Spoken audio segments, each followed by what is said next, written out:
Hello hi नमस्कार।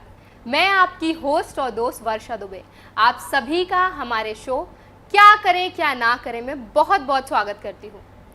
दोस्तों, asthma सांस की एक ऐसी बीमारी है जो आजकल हर उम्र के व्यक्ति को परेशान कर रही है। ऐसे में सवाल ये उठता है कि अस्थमा के परेशानी से निपटने के लिए, अस्थमा की समस्या से निपटने के लिए क्या दवाइयों के अलावा भी कोई तरीका है, या होम्योपैथी अस्थमा के ट्रीटमेंट में कितनी मददगार साबित हो सकती है। आज इन्हीं सभी विषयों पर हम बात करेंगे, जिसके लिए आज हमारे साथ मौजूद हैं होम्योपैथिक डॉक्टर संदीप गायकवाड़। नमस्कार डॉक्टर। नमस्कार। नमस्कार। आपका हमारे शो में बहुत बहुत स्वागत है। Thank you. तो डॉक्टर, जैसे कि मैंने अभी एपिसोड के शुरुआत में मेंशन किया कि आज हम अस्थमा पे बात करने वाले हैं, तो मैंने एक चीज़ और बोली थी कि आजकल हर उम्र का व्यक्ति जो है वो इससे परेशान है और एक सांस की बीमारी है। तो ये जो सांस की बीमारी है तो अक्सर लोगों को पता होता है, लेकिन हम चाहेंगे कि आप हमें और हमारे सभी दर्शकों को पहले बताएं कि अस्थमा होता क्या है, थोड़ा अच्छे से समझाएं और ये किस कारण से एक व्यक्ति को होता है। पहली बात अगर समझनी होगी हमें अस्थमा के बारे में, तो अस्थमा ये एक फेफड़ों की बीमारी है। Okay. It's a lung disease. तो ये क्यों होती है? जो हमारे ब्रोंकियल ट्यूब्स होते हैं, मतलब जो वायु की धमनियाँ होती है अंदर जी, तो वो उसमें जकड़न होने के कारण या वो संकुचित होने के कारण वो सख्त हो जाते हैं। वो जो ब्रोंकियल ट्यूब्स बोलते हैं हम जिसे, वो संकुचित हो जाते हैं। और वो संकुचित होने के कारण क्या होता है, अंदर से जो हम जो सांस लेते हैं तो वो जो अंदर हवा जानी चाहिए उस प्रमाण में वो हवा नहीं जा सकती, और इस वजह से फिर सांस लेने में दिक्कत या कठिनाई हमें दिखती है। फिर अगर आप सोचेंगे कि ये क्यों होता है, तो उसके रीजंस कई अलग अलग हो सकते हैं। कि जैसे फॉर एग्जांपल वो जो हम बोल सकते हैं इन्फेक्शन, इन केस कई बार ऐसा होता है कि संक्रमण मतलब बैक्टीरियल या वायरल इन्फेक्शन, कई बार किडनी फेल्योर के कारण भी उसके इफेक्ट्स हमारे लंग्स पे होते हैं, और वो effect as a bronchial tubes पे होता है, फिर हमें अस्थमा हो जाता है जी। फिर उसकी लक्षण क्या है अगर आप सोचेंगे तो इसके लक्षण, तो इसमें प्राइमरी लक्षण होता है कि सांस में दिक्कत आना। और फिर हम कैसे समझे कि होगा ये अस्थमा ही है। देखें, अगर बैठे बैठे सांस में दिक्कत आ रही है तो कंफर्म ये अस्थमा का साइन हो सकता है। हाँ, चलो चलते समय या असेंडिंग पोजीशन या कभी हम बहुत ज्यादा चले तो सांस तो नॉर्मली फूल जाती है, लेकिन बैठे बैठे भी कई बार क्या होता है कि थकावट सी महसूस होने लगती है और सांस फूलने लगती है या दिक्कत आती है। पहला फिर साइन हम कई बार देखते हैं कि अस्थमा में पहला साइन क्या है, ये तो बैठे बैठे सांस फूलना, और दूसरा साइन है विजिंग। विजिंग मतलब क्या, जब हम सांस लेते हैं तो कई बार हमें सीटी जैसी आवाज आती है, that is called as a wheezing. और ये विजिंग जो है ये अस्थमा का साइन होता है। और क्या लक्षण होते हैं उसमें, तो खांसी और कफ जमा हो जाना, जो म्यूकस है वो जमा हो जाता है, क्योंकि अंदर ब्रोंकियल्स में लंग्स के इंटरस्टिशियल टिश्यूज में सूजन होती है, और इस वजह से फिर कफ जमा होता है। ओके। सो डॉक्टर, अभी आपने कुछ लक्षणों की भी बात की कि ये सब अगर आप बैठे हो, आपकी तुरंत सांस फूल रही है, आपको थकावट महसूस हो रही है, तो वो अस्थमा का एक कारण हो सकता है, लक्षण हो सकता है। तो डॉक्टर, इसके ऐसे और कौन से ट्रिगर्स हैं? क्या कोई इसके ट्रिगर्स भी होते हैं अस्थमा के? एग्जैक्टली होते हैं।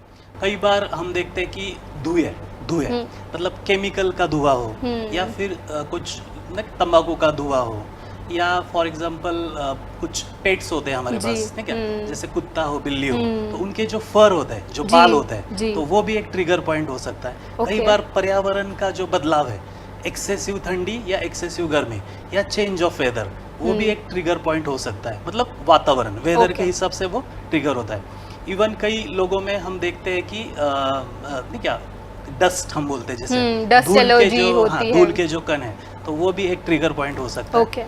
ऐसे कई इन्फेक्टिव रीजंस भी हो सकते हैं, जैसे कुछ मतलब अंदर से अगर आपको किसी इन्फेक्शन की अंदर से सेंसिटिविटी ज़्यादा है, तो उस वजह से भी हो सकता है। और सबसे इम्पोर्टेंट और आखिरी ट्रिगर पॉइंट होता है वो है आहार।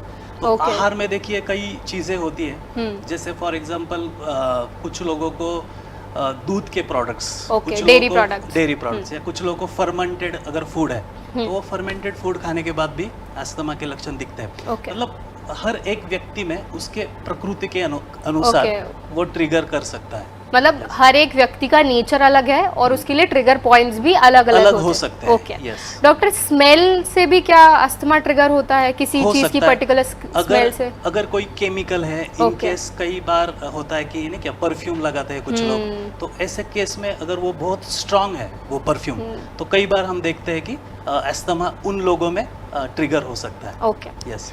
तो डॉक्टर, क्योंकि हम अभी होम्योपैथी की हमने एक जो सीरीज़ है वो शुरू की है, तो हम चाहेंगे कि आप हमें बताएं कि होम्योपैथी अस्थमा में कैसे मददगार साबित हो सकती है। कैसे होम्योपैथी में पेशेंट, जो अस्थमा का पेशेंट होता है, उसको ट्रीट किया जाता है? देखिए कैसा है, homeopathy, homeo is a similar, pathy is a suffering. तो होम्योपैथी में सबसे पहली और अहम बात होती है कि उसका प्रिंसिपल सिमिलिया सिमिलिबस क्यूरेंटम, लाइक क्योर्स लाइक। तो देखिए व्यक्ति विशेषण के बेस पे और उस बीमारी के स्थिति के बेस पे और वो व्यक्ति के संवेदनशीलता के बेस पे, उस आधार पर हम व्यक्ति को या हमारे रुग्ण को दवाई देते हैं। तो कई बार क्या होता है कि देखिए पेशेंट्स आते हैं हमारे पास अस्थमा लेके, तो हम उनका पूरा शारीरिक, मानसिक या भावनात्मक स्तरों को ध्यान में लेके उसके बेस पे फिर हम होम्योपैथी दवाई का चयन करते हैं और उसको फिर हम उस पेशेंट को दे देते हैं। और वो पेशेंट 20-20 साल का अस्थमा, वो पूरी तरह से कुछ सालों में ही, 1-2 सालों में वो 20 साल का अस्थमा पूरी तरह से ठीक हो जाता है। इन केस वो अगर उस पेशेंट को बहुत अच्छा इफेक्ट आया, तो उन्होंने दूसरे कोई पेशेंट को मेरे पास लेके आए, तो उनका फिर दवाई अलग होता है।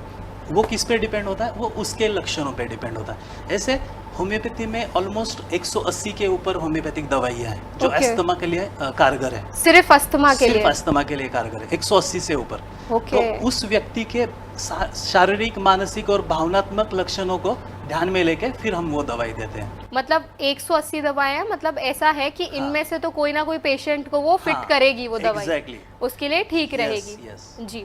तो डॉक्टर, जैसे अभी हम ट्रीटमेंट की बात कर रहे थे, आपने बताया कि होम्योपैथी में हम उनके सिम्टम्स को देख के ही उनको ट्रीट करते हैं। तो किस तरह के सिम्टम्स आप बेहतर तौर पे आइडेंटिफाई करते हैं उनके? सबसे पहला सिम्टम तो वही, हम जैसे मैंने कहा कि जकड़न, सांस में दिक्कत होना, और जो हमारे जो रिब्स होते हैं, तो रिब्स के अंदर की जो स्किन है वो अंदर खिंचाव जैसा महसूस होता है पेशेंट्स को। और कई बार पेशेंट्स, और हम क्लिनिक में बैठे बैठे भी वो व्हीजिंग की आवाज़ सुन पाते हैं जी। और इन केस अगर कोई छोटा बच्चा है तो कई बार उसके जो नॉस्ट्रिल्स है वो ब्लॉक हो सकते हैं। इवन वो ब्रोंकियल्स जैसे मैंने कहा कि वो भी ब्लॉक हो सकते हैं। और वो ब्लॉकेज होने के कारण प्रॉपरली वो जो एक्सहेलेशन या इनहेलेशन की जो क्रिया है वो प्रॉपर नहीं हो पाती। तो यही सबसे बेसिक आप आइडेंटिफाई। उसके साथ फिर खांसी हो सकती है, उसके साथ फिर कफ जमा होना, मैंने जैसे बताया।